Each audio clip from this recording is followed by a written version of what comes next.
Hello my dear friends and welcome back to a new episode of Harstem Hunts Hackers. And today we have a banging episode with a Korean hacker. Or at least a hacker on the Korean ladder, potentially. As this Zerg player is 4300 MMR on the Asian server.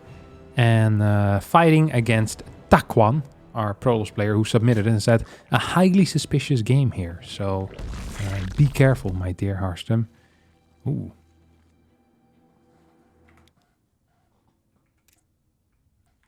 Be careful indeed. Yikes. Couple of peeks through the fog of war, right onto units to start with. But that isn't even the worst thing that I've seen here yet. Look at this abomination. My man opened up with an extractor trick. Ew.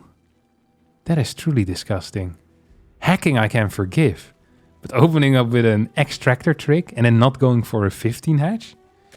That is banned in 48 out of the 50 states. 51 states. However many states there are in the US. It's banned in a lot of them, let me tell you that much. Illegal in all of Europe. There's one professional player that does this consistently, or used to do this consistently, and that was Shin, or Ragnarok, if you know him by his former nickname.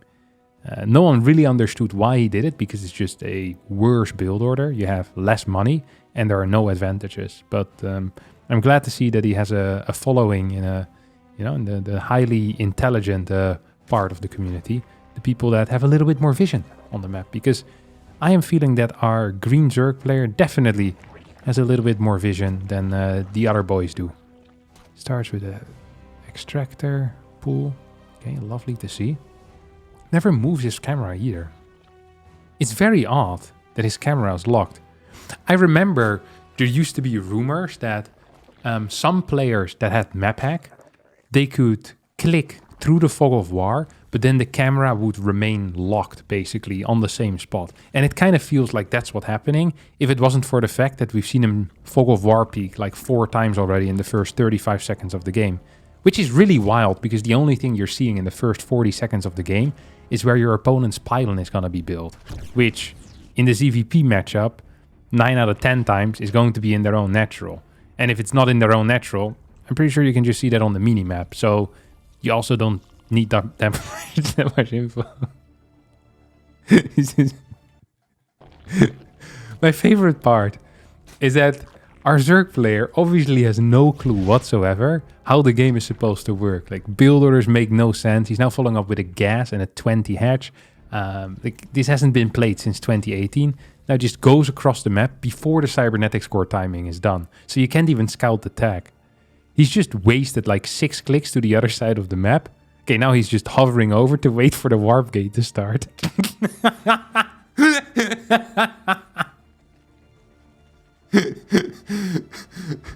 This is so stupid.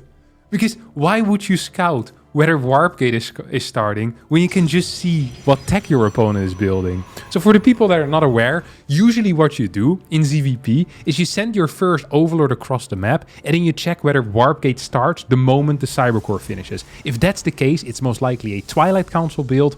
Twilight Council build, either Glaives or DT. If the warp gate doesn't start instantly, most likely it's going to be Stargate. But if you have map hack, that shouldn't be your tell.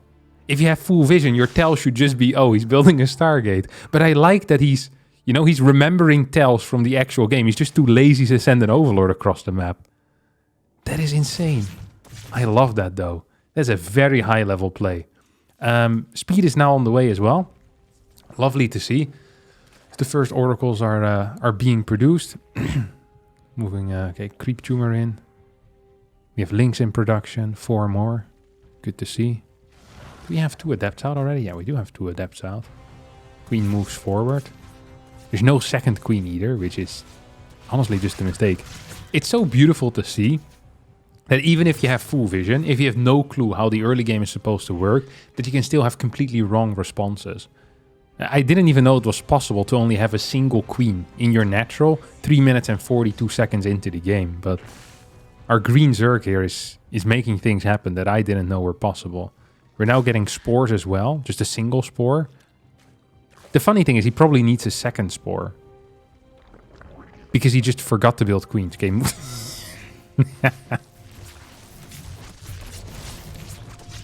That's a nice queen move.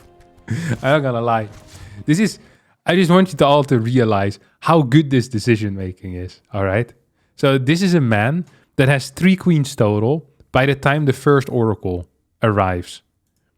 He has 2 bases that have drones, and our man decides to pull all queens to the base that is potentially going to have some static defense there. That is such a high level call. The only logical explanation for this is that these 2 players have played each other like 15 times in the past.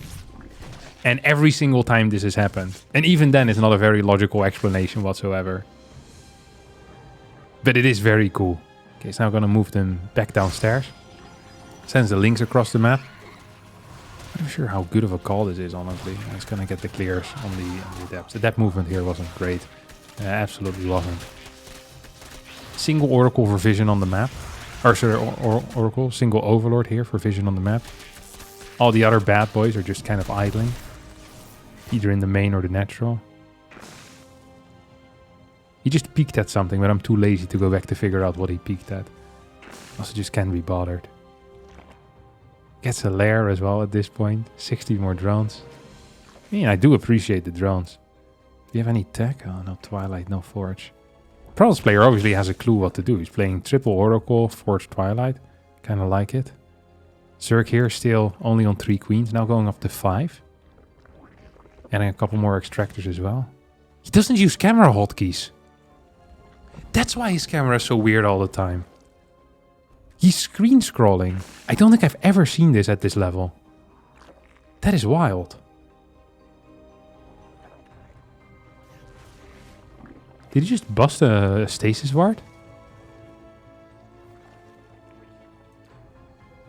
Did he see that in any way or no? No, right? Let's see how much time he needed to figure out that there was a stasis ward there.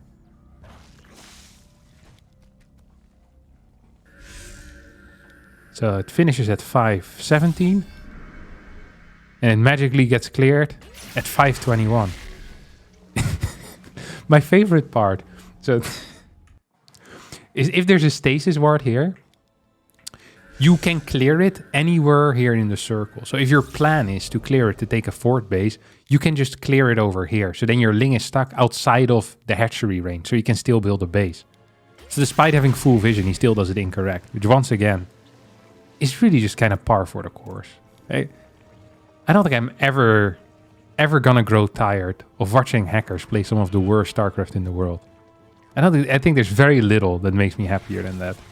Yeah, nice little flyby as well. Still needs to move the queens in position. God, I wish there was some type of automatic script that could do that for you. Just constantly following the oracles. Okay, now he actually does see the stasis wards. He's gonna send another Ling in. Meanwhile, floating 1k minerals. Forgetting about the fort base. Double Evo chambers and a Hydra then, which is not actually how you want to be playing. I think our Protoss player is winning pretty hard. 60 probes to 66, no fort base. Up 1 upgrade. Kind of like where this is going for our toss. I really do. Speed it up a little bit. Do we have the first Hydras on the way yet? No, not yet. Queen's now coming in with a flank. It's a rare move. First Oracle goes down. I think a second Oracle is going to fall here now. Oh, it's actually going to save it. That's nice. Good control. Hydra's now on the way. New Queen as well. I love that he just forgets the macro for just really large portions of the game.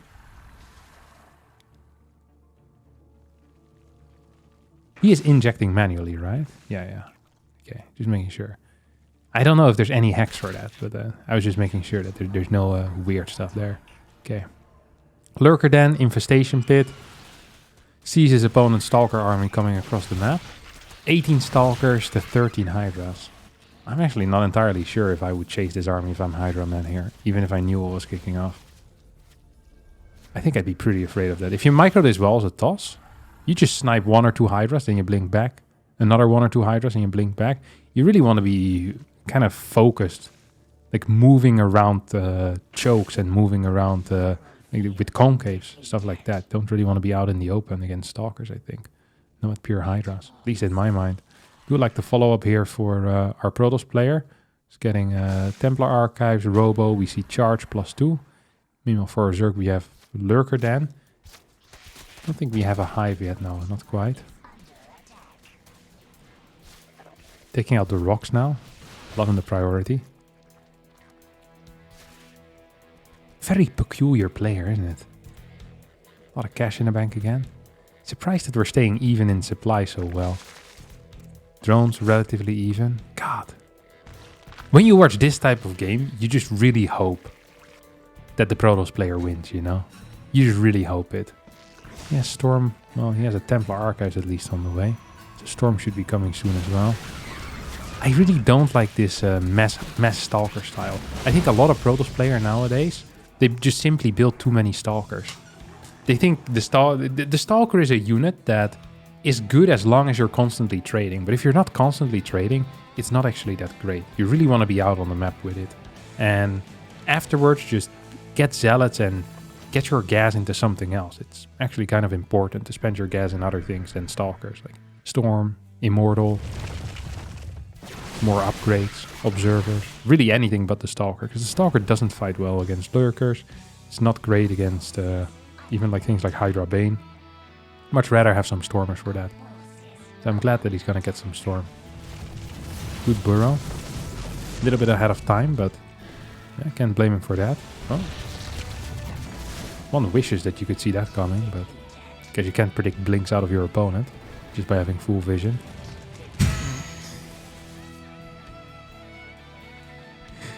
He's waiting for his opponent to make a defensive rotation so that he can finally unburrow and move to the top side.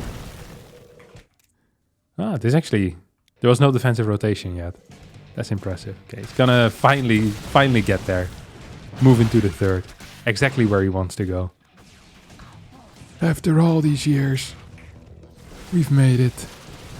A Stalker flank, which is not entirely the move that I would have wished to see. Link's now fighting +2 Stalkers, also not entirely the move I would have wished to see. Protoss here is supposed to counterattack. If you have pure Stalker and you're fighting into Hydra Lurker, the only thing you can do is counter. I do like the Zealot runby that's being set up. We're already gathering some units for that though. Lovely to see. Very good move. Very, very nice move.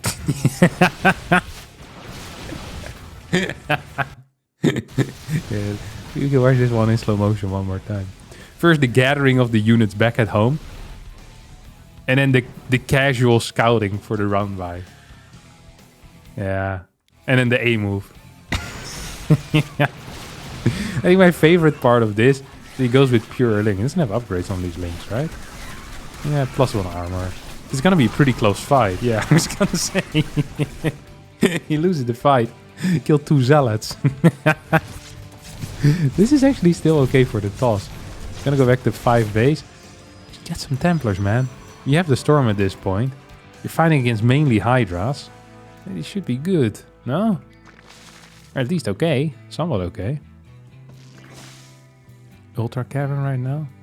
Really what you need at this point is just Ultras. Immortals. Immortals, Stormers. They just run around Zealots for like the next 5 years. That's gonna go in with the Lurkers again. That's exactly when the Nexus rebuilds. And the army is out of position. It's kind of frustrating to watch. God, I wish we had some Zealots here. Wish we had some Storms here. Lurker's gonna take out that base. It's not looking good for the good guys, boys. It's not looking good for the good guys. That really saddens me, this type of stuff. Because you can feel that this guy has no clue what he's doing. And he's really milking every bit of advantage that he has. And he's doing it poorly as well. That's what saddens me the most, you know? This is like a guy that has to walk in a race car. And then the guy in the race car is just taking the wrong turns, despite it being on a racetrack. Like one of them NASCAR tracks, you know, where you just go in circles. There's no turns on those tracks for the people that have never seen a NASCAR race. It's not really a circle, it's like an oval shape, I think. That's what this is like. Like you see a guy just like driving backwards practically. The other guy is like walking, he's going fast, he's going for a run. 2 more laps to go and he's getting taken over. It actually saddens me. It does sadden me. Good to know though that this guy's gonna get his account banned, because holy crap, this guy's a hardcore hacker. So we're gonna be communicating it to our boys at Blizzard. But yeah, this is not a nice one.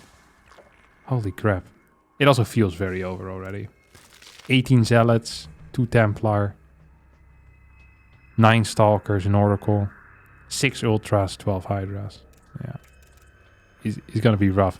Especially because one of the main points of charge lots is the ability to get in when your opponent isn't paying attention. Like the ability to run by.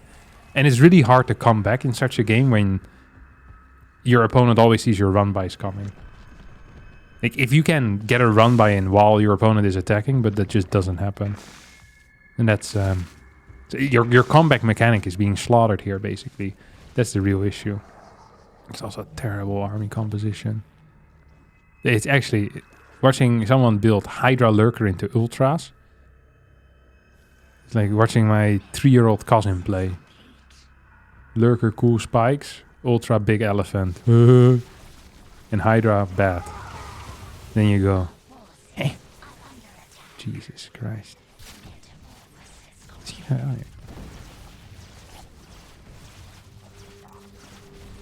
This is a good upgrade.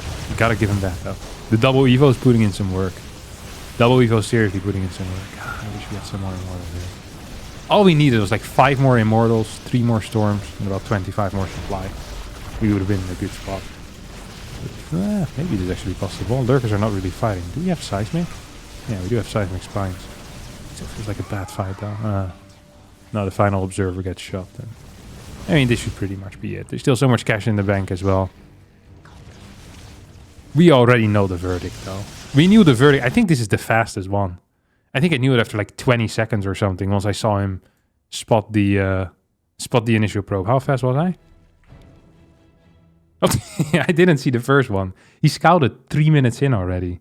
Because that's the Korean server for you. They do everything a little bit faster over there than in Europe and America. All right.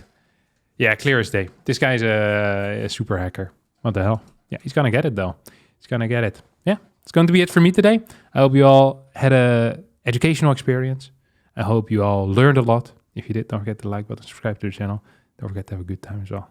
Thank you for watching and bye-bye.